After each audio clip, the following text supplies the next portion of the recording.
today with COVID and HIV.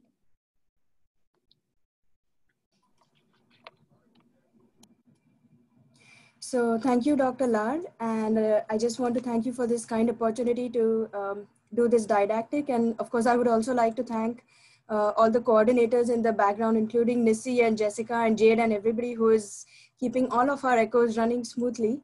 So thank you for that. Next slide, please.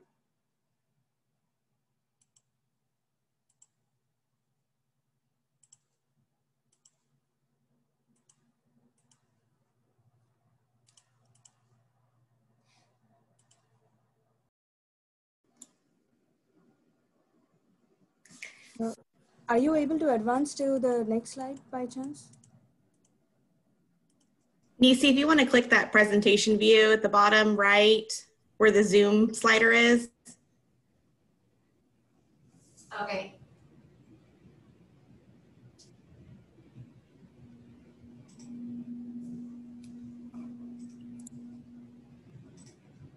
Is it pulling up on the TV? There you go. Can you see it right now? Can you see my screen right now? Yes, but go down to the bottom, kind of in the middle. There's a little to do it in presentation mode. One more. No, keep going. There you go. Yep, now you can advance your slides. There we go. So thank you. These are our objectives that we'll hope to cover. So we'll try to cover the literature, we'll try to compare comorbidities, we'll review the signs and symptoms of COVID in patients with HIV AIDS, and also then review the guidelines for COVID in patients with HIV AIDS. So next slide, please.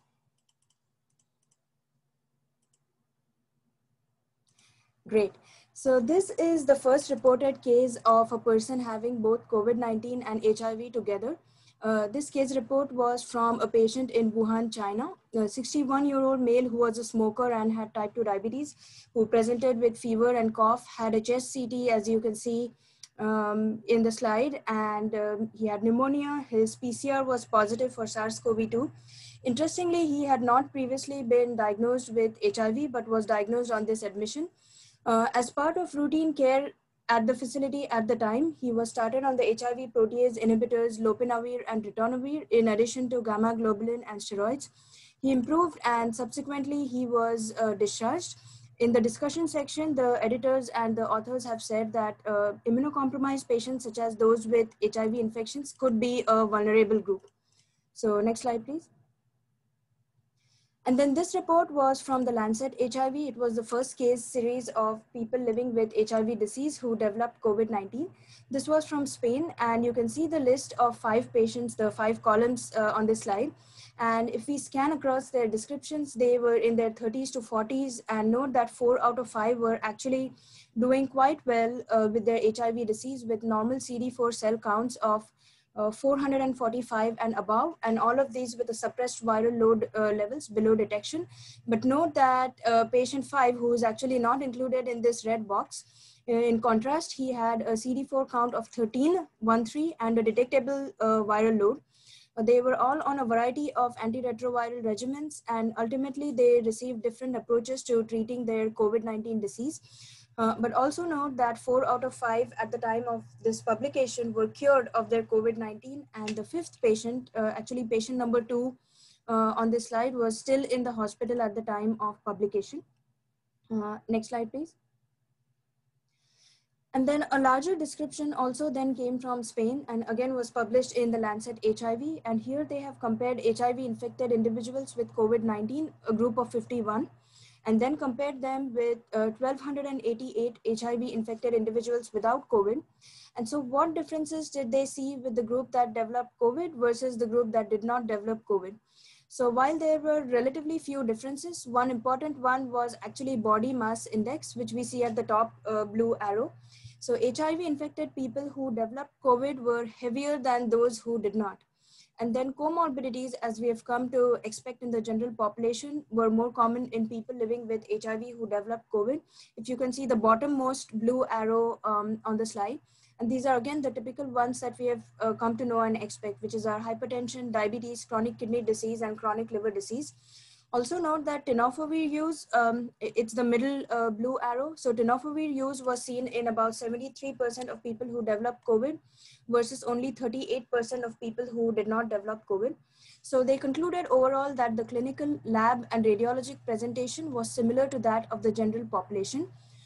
Moving to in terms of outcomes, 6 patients or 12% of those with both HIV and COVID were critically ill, including 2 with CD4s below 200. And then ultimately 2 patients or 4% of this cohort died. So they concluded that HIV is not protective of SARS-CoV-2 infection or severe disease and recommended that we treat people living with HIV the same as those in the general population who develop COVID. Next slide, please. And then this next report comes from New York City, a very large group of patients, 5,700 patients who were admitted to the hospital with COVID in the New York area. And then scanning down this table about what were their underlying risk factors and comorbid diseases, what we see is that HIV was actually relatively uncommon. Only 0.8% of this large group had HIV infection at the same time. And you see amongst the other comorbidities are similar to the ones that we have come to expect. So I just wanted to highlight the proportion of HIV within this cohort. So next slide, please. And then in the study that we see here from NYU, they compared 21 HIV positive people with COVID admitted to the hospital and matched them in a retrospective cohort study with 42 people with COVID but without HIV. And so what differences did they see between those two groups? So again, surprisingly, few of them were noted. And the two that jumped out were that CRP levels, which is one of our inflammatory markers, were numerically higher in those with HIV, and that rate actually reached statistical significance. And then the lower blue arrow on the slide is an abnormal chest X-ray was more common in those with HIV compared with those without HIV, and again reaching statistical significance, and that was 90% of the HIV positive people versus 64% of the HIV negative people. So all in all, they concluded that HIV co-infection does not significantly impact the presentation of COVID or the hospital course or the outcomes of patients infected with SARS-CoV-2 when compared to matched non-HIV infected patients. Next slide, please. And then the largest study of people living with both HIV who developed COVID and comparing the outcome to people without HIV actually comes from the Veterans Administration. So this was an open cohort study of all veterans with HIV, and they were matched 1 to 2 for people without HIV, but based on age, race, ethnicity, and site where they were seen. And we can see the numbers here. So people living with HIV alive in 2020 in the veteran system was about 31,000 people, the top row that you can see in the table. And then again, they were matched with over 76,000 people who were not living with HIV infection. They went on to look at several things. The first thing they looked at was who is tested for COVID-19. And we can see on the slide that just under 5% of people living with HIV were tested, and about 3.6% of those not HIV infected were tested for COVID. Because of the numbers, that actually does reach statistical significance. And so one could say that people living with HIV were tested and found positive more frequently than people without HIV. And once they developed COVID, were there differences between the two groups? And the answer to this question was no. So ICU admissions or intubations or deaths from COVID between these two groups were not statistically significantly different. They concluded that people living with HIV had a higher rate of testing, but then no differences in terms of documented infection or complication rates versus those who are HIV uninfected. Next slide, please. A review of 8 published studies suggests that the risk of SARS-CoV-2 infection and severe COVID disease for persons with HIV is not due to immunosuppression, but mostly due to underlying socio-economic conditions as well as comorbidities. Next slide, please. And in studies where the size of the HIV cohort is known, the percent co-infected with SARS-CoV-2 appears to be similar to the general population. Most of these patients seem to have CD4 counts greater than 350 and have a suppressed viral load. Next slide, please. And then this is a series from MGH, and we see the racial disparities on the slide and similar in terms of comorbidities as well. And next slide, please. And then similar results in this case control study from Sinai Hospital as well, comparing HIV versus positive versus negative. Next slide, please. So this table is based on several studies, and we can see that HIV does not increase the risk for SARS-CoV-2 infection or predispose to poor outcomes from COVID. Most of the studies document a high prevalence of comorbidities amongst persons with HIV with severe COVID, suggesting that this may be the major driver of morbidity and mortality, just like it is among persons without HIV. Next slide, please. And these are just the studies from the previous table. So next slide, please. So as we know, numerous reports from the United States and Europe and around the world have compared people living with HIV who developed COVID versus those without HIV, and they have not found significant differences. However, one exception to that is in South Africa. So here's some data from the South African Western Cape that includes Cape Town, and this comes from actually a special public health surveillance bulletin that had been put out by the Department of Health from the Western Cape. And they looked at what was going on with COVID in HIV from March to June of 2020. So there are over 3.45 million adults living in this area and over 500,000 living with HIV. And of them, just over half at 55% are virologically suppressed on ART, 28% are not confirmed suppressed on ART, and 17% were never on ART in the first place.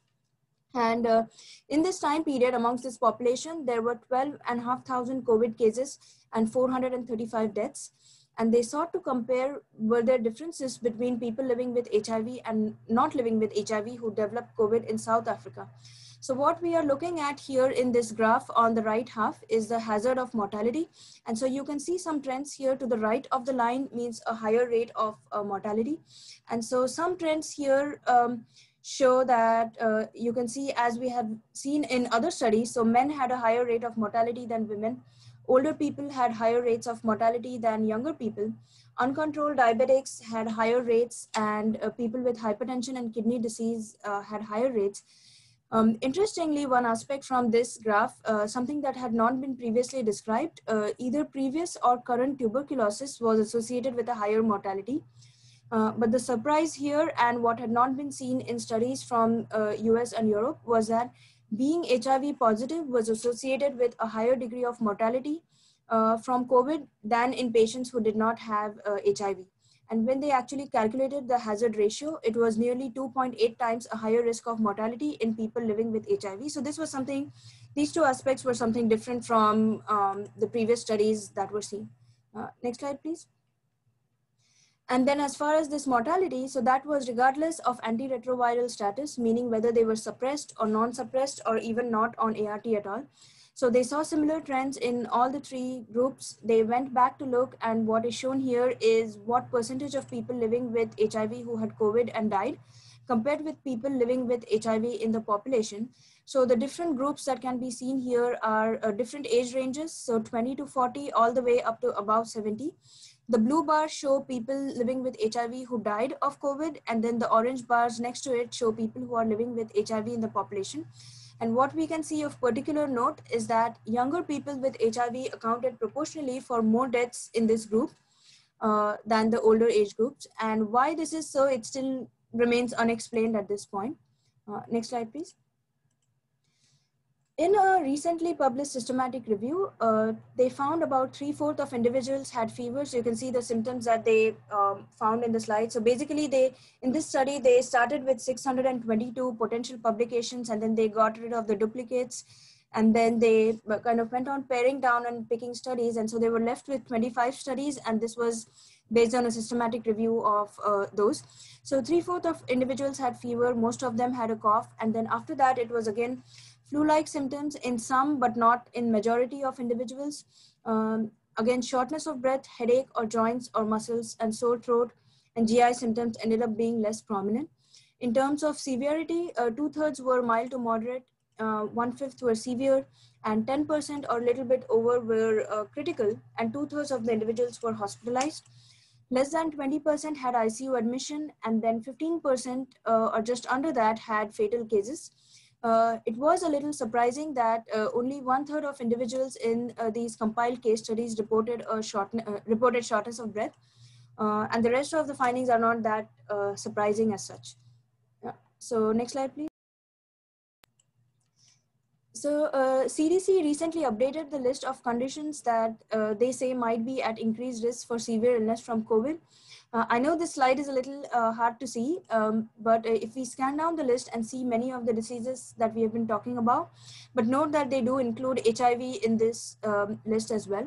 Some other experts have stressed that it could be uncontrolled HIV that might be a greater risk, but again, we are lacking as much data to say that confidently in the US and Europe. So next slide, please. So what about treatments and how do we treat COVID in people with HIV, and is that any different than people without? So this is just to kind of recap. These are the stages of COVID. Basically, it starts with early infection, followed by the pulmonary phase, and then followed by the hyper-inflammatory phase. And this is here for your review on the slide. Next slide, please. And this is the spectrum of disease severity. So we can see that it ranges all the way from asymptomatic all the way running through critical. Next slide, please. And this is a life cycle of SARS-CoV-2, and again, available for review. Next slide, please. And these are the various drug targets as well, which I won't go into too much detail, except for the ones that we'll discuss further. So next slide, please. So in general, so far, we would treat COVID and HIV similar to non-HIVs. I just want to touch upon some salient aspects that have come up in the context of HIV and treatment of COVID. So as far as lopinavir, ritonavir, so HIV protease inhibitors had actually been evaluated in the original SARS and MERS epidemics. And of course, these were the two earlier serious coronavirus infections, as we might recall. So the clinical experience with SARS, not SARS-CoV-2, was published about 16 years ago in 2004, when they had done a non-randomized trial of 41 patients with SARS and who were treated with boosted lopinavir and also along with ribavirin and some other antiviral agents. And they had compared the responses with historical controls, and they had found at the time that the clinical endpoints of ARDS and death at 3 weeks later were much lower in the antiviral treatment group as opposed to the other controls. This also reached a high degree of statistical significance, and so that's why it raised this whole question of whether this might be effective with SARS-CoV-2 as well, and whether we should study this as well. So yes, early on in the pandemic, in this pandemic, it was suggested that we look at these drugs and go from there. In vitro data had shown that lopinavir, ritonavir does inhibit SARS-CoV-2 protease inhibitor in the test tube, and it appears highly conserved in SARS-CoV-2 infection. So with that promising data, it ended up being tested clinically. We know that this combination is FDA approved for the treatment of HIV, and it works in the test tube against SARS-CoV-2, but the pharmacokinetics of lopinavir, ritonavir do not support its use for COVID-19 clinically. We need concentrations of this about 100 times higher than we can achieve with oral dosing to achieve the target concentrations to inhibit SARS-CoV-2. There's also a randomized controlled open label study, and this was hospitalized patients with severe COVID in China. And we can see that just under 200 of them were given either lopinavir, ritonavir or not. Ultimately, there was no difference between the two groups in time to clinical improvement or 28-day mortality or detectable viral RNA. So little disappointing on that front. Next slide, please. And then there was also this very large study called the recovery study conducted in the UK. So over 11,000 patients with COVID in the UK were followed at 175 National Health Service hospitals. These were hospitalized patients with COVID, and there were over 6,000 of them in this particular study. 4% on mechanical ventilation, 70% on oxygen. Interestingly, 26% were not on oxygen. In this part of the study, they were randomized to receive lopinavir, ritonavir, and we can see close to 1,600 people received that versus usual care, meaning no lopinavir, ritonavir. And then there were about 3,400 patients in that arm of the study. The study was stopped early by the trial steering committee because as they looked at the 28-day mortality endpoints in these two groups, there was no difference. So 22% of the boosted lopinavir group versus 21% of the usual care group had died. And as we would guess from these numbers, this was not statistically significant. And there was also no effect on progression to intubation or hospital stay. So next slide, please. So what about darunavir, which is an alternative HIV protease inhibitor? So it turns out that the pharmacokinetics do not support the use of darunavir. We can see on the slide that remdesivir is highly active against inhibiting SARS-CoV-2, whereas darunavir had no effect at all on SARS-CoV-2 in the test tube. So next slide, please. So with these data in mind, the current NIH COVID treatment guidelines recommend against using this combination with a pretty strong recommendation rating. And this is because, again, of unfavorable pharmacodynamic data, as well as in some cases, negative clinical trial data as well. So next slide, please. So just wanted to touch quickly upon the concept of immunomodulators as well. We all know that COVID-19 is a viral infection that elicits a very prompt and significant cytokine storm. And we can see here the pathway illustrated, and also in the different organ systems as well. So this is available for your review. Basically, the immune system goes berserk and just fights, like tries to overfight against the infection. And that itself causes a whole lot of collateral damage, and that's what is labeled as cytokine storm. And that plays a huge role in the third phase, or the severe phase that we saw in the previous graph. Next slide, please.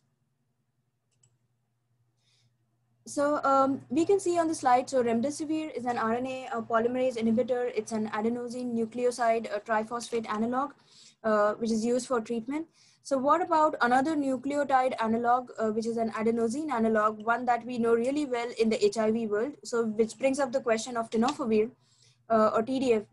Might that have any activity against this virus? Next slide, please.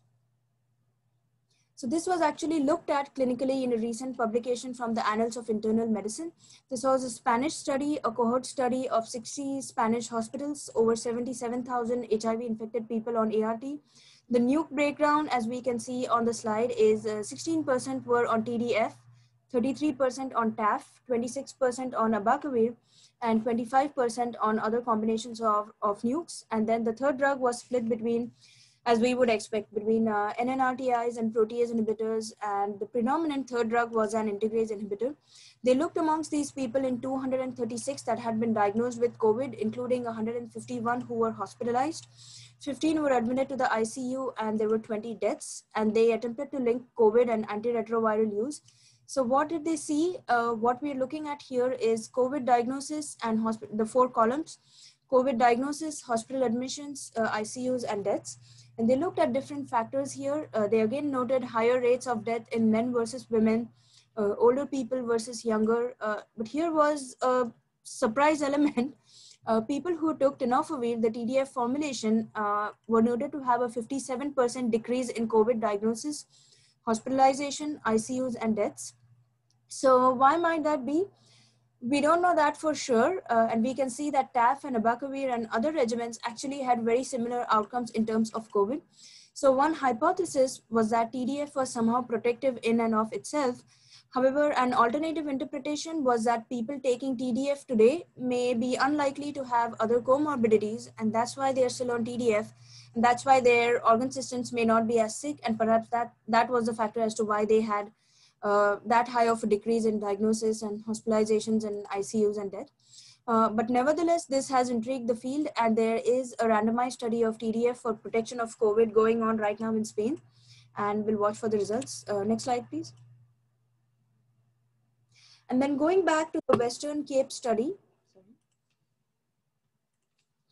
they also looked at the effect of ART regimens on COVID progression. And here they looked at 3,900 COVID cases and 115 COVID deaths. Interestingly, they found once again that TDF was associated with a reduced risk of COVID-related death. And you can see the number there, 0.42. So that was a significant reduction that was not seen with the other antivirals listed here, including the NNRTIs, the PIs, the lopinavir, atazanavir, or dolutegravir. So this was also an intriguing aspect. Next slide, please. That said, I think the most critical thing to keep in mind is that other comorbidities, in particular things like age and hypertension and diabetes and chronic illness, remain important in patients living with HIV/AIDS. These are data from a Ryan White clinic in Alabama, and what this shows, and this is slightly old, Basically, it shows that as patients with HIV age, a higher percentage of them acquire medical comorbidity that we talk about. And that's not surprising to any of us involved in the care of patients with HIV. And so higher proportions of people with particularly hypertension, diabetes, and renal disease as we see aging of our HIV population.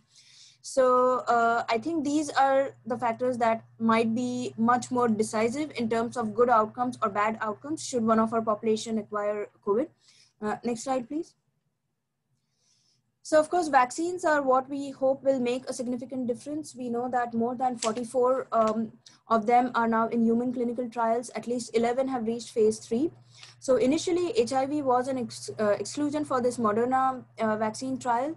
But then due to the efforts of the activist community and lots of support from the HIV provider community, that was rethought, and then HIV is now no longer an exclusion if someone has well-controlled HIV. And that's true not only of this vaccine trial, but also the other ones that will follow. And in fact, Pfizer has done the same as well. They're including HIV, hepatitis B and C as well. Next slide, please. And then lastly, the guidelines. So where can we turn to for more information? So the DHH's HIV guidelines are there for people living with HIV, and they recently addressed what to do about COVID. They suggested that we help people with HIV maintain an adequate supply of ART and concomitant medications. Of course, keep vaccines like flu and pneumococcal up to date. People with HIV should follow all applicable recommendations from the CDC to prevent COVID, including social distancing, hand washing, and so on. And CDC also has specific information on COVID prevention during pregnancy and for children. Next slide, please. They do go on to reiterate the highest risk of life-threatening COVID is people over 60 or those who have diabetes, hypertension, cardiovascular disease, pulmonary disease, and what has been seen more recently as obesity. There's limited data that indicate that COVID does not differ, as we have stressed in this talk today, between people with HIV and without HIV. However, as we remember before antivirals, advanced HIV infection with CD4 less than 200 was a risk factor for complications of other respiratory infections, including influenza. So while this is specifically, it still remains unknown for COVID, though increasing data suggests that this might be true. People with HIV with comorbidities, of course, those that we have gone through numerous times in this talk, that could increase their risk for COVID, and an additional caution for all people with HIV, especially advanced HIV or poorly controlled HIV, is warranted. Yeah. Next slide, please. And of course, patients should maintain on hand at least a 30-day or ideally a 90-day supply of their antivirals and other medications if possible. Explore changing to mail order delivery when possible. Delay any new ART switch until close follow-up and monitoring are possible.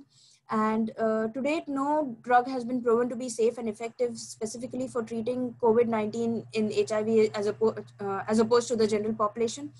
With the caveats that dexamethasone and remdesivir do show significant improvements, but that some ARV agents that we have highlighted, for example, the boosted protease inhibitors and TDF are being evaluated in clinical trials.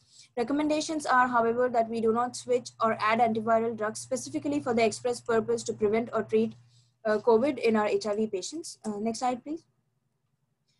As far as visits related to HIV care, we should weigh the risks and benefits of attending versus not attending in-person clinic appointments, and the factors to consider would be, of course, extent of local COVID transmission, what health needs need to be addressed, the person's HIV status, that is how well controlled they are and what's their overall health. And then telephone or virtual visits might replace face-to-face encounters as needed. For people who have suppressed HIV viral load and are in stable health, routine medical and lab tests could be postponed to the extent that makes sense. Next slide, please.